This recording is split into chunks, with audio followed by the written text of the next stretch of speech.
코치 오미아입니다. 네, 요즘 저는 백신 패스 반대 시위 운동에 열심히 동참 중입니다. 주말마다 광화문과 그리고 강남역에서 피켓 하나라도 들면서 많은 사람들과 백신 패스가 왜 부당한지를 외치고 있습니다.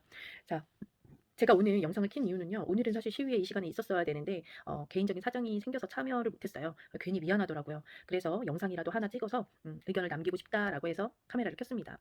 여러분, 우리는 바이러스를 막아온 적이 없습니다. 2년 동안. 네, 2명씩 100명은 되고 그리고 4명씩은 안 되는 이상한 방역 수칙을 따르면서 식당과 카페 안에서는요. 마스크를 벗고 취식을 하며 수다를 자유롭게 떨었어요. 네, 충분히 저희는 바이러스를 주고받았습니다. 서로.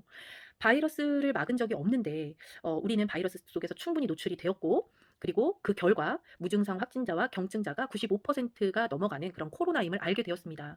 그런 상황에서 백신까지 나왔어요. 그렇다면 중증을 막아준다는 그 백신, 고령자와 기저질환자, 고위험군에서만 선택적으로 맞는 것이 너무 당연하다고 생각했기 때문에 저는 백신에 관심이 없었습니다. 네, 그게 현실이었어요. 그런데 어느덧 보니까 90% 이상이 접종을 하는 상황이 왔고요.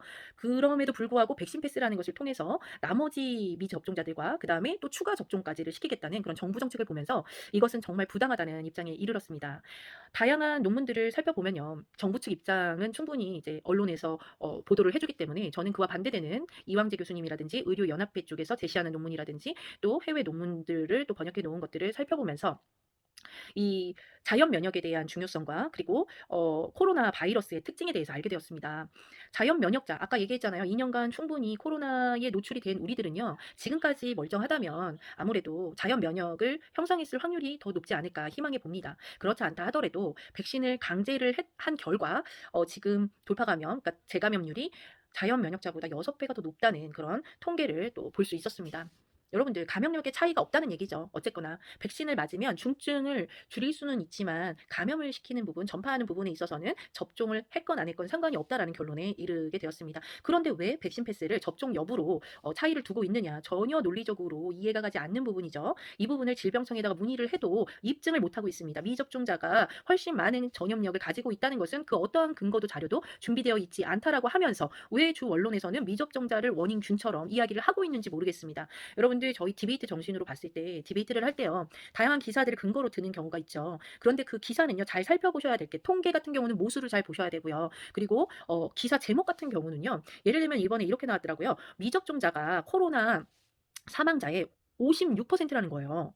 그래서 청소년 소아 유아까지도 다 맞춰야 되겠다는 거예요. 그런데 여러분, 그 연령대가 어느 정도인지 발표하는 거 보셨습니까? 질병청으로 어렵게 찾아 들어가서 매주 기록하는 통계 자료를 보면요. 그 56%에 해당하는 나이대는 80대 이상입니다, 여러분.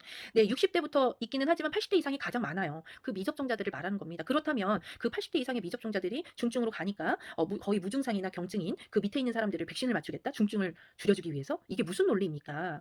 여러분들, 우리는 돼지 새끼가 아니에요. 가축들한테 백신을 놓는다 하더라도요. 부작용이 있거나 이상하게 죽어나가는 돼지들이 많으면 멈추고 생각이란 걸 해보겠죠.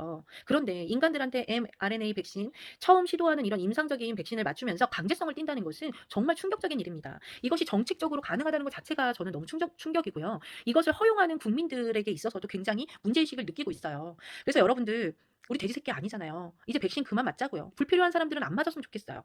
이웃과 내 가족을 위해서 자꾸 맞으라고 하시는데 따져볼까요? 내가 백신을 맞으면 저 사람이 중증이 안 가나요? 내가 백신을 맞으면요, 감염이 안 되나요? 감염이 되고 내가 백신 맞고 감염돼서 돌아다니고 전파시키는 건 괜찮다는 말씀이신가요? 도대체 어느 포인트에 제가 설득을 당해야 되는지 모르겠어요. 그래서 이렇게 명백하게 앞뒤가 안 맞는 논리 속에서 백신을 맞아야 식당 가게 해주겠대. 백신을 맞아야 학원 가게 해주겠대. 이게 뭡니까? 우린 노예가 아니잖아요. 가축도 아니에요. 네, 내가 백신을 안 맞는 것에 대한 책임은요. 내가 중증 갈 확률 0.0025%인가 하더라고요. 그 작은 확률을 감수하는 게 내 책임이에요. 백신을 맞고 혜택을 보는 건요. 세금으로 무료로 맞는 것과 그다음에 내가 중증 가지 않는 것으로 그 효과로 이미 혜택을 보는 겁니다. 그런데 한간에 내가 목숨 걸고 이렇게 맞았어 막 이렇게 그러니까 혜택을 봐야 돼 이런 사람들이 있는데, 제가 말씀드리는 그 목숨 걸고 맞아야 하는 상황이 잘못됐다는 건데 왜 그 상황에 따라 놓고서는 네가 책임을 지라고 얘기를 하는 겁니까? 본인이 이상하게 따라 놓고서는 그거잖아요. 여러분들, 그래서 이런 부분들은요.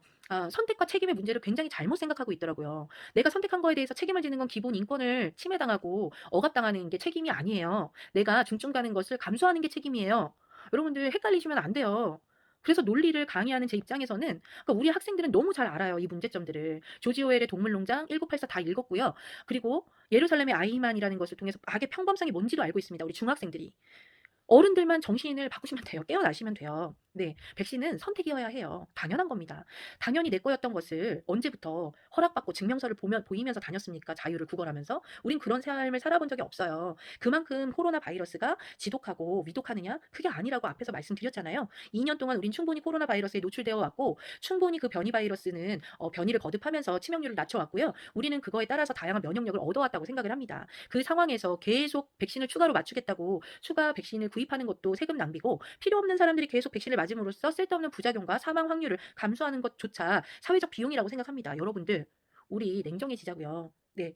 띵동 소리 요즘에 불편하시죠? 저는요 오히려 그 식당 들어갈 때 미접종자 띵동 하고 울리는 거 있죠? 너무 자랑스러워요. 왜요? 띵동이라는 의미는 당신은 객관적이고 합리적이고 논리적인 국민입니다. 그런 사고가 가능한 국민입니다라는 것을 인정하는 그런 소리 같거든요.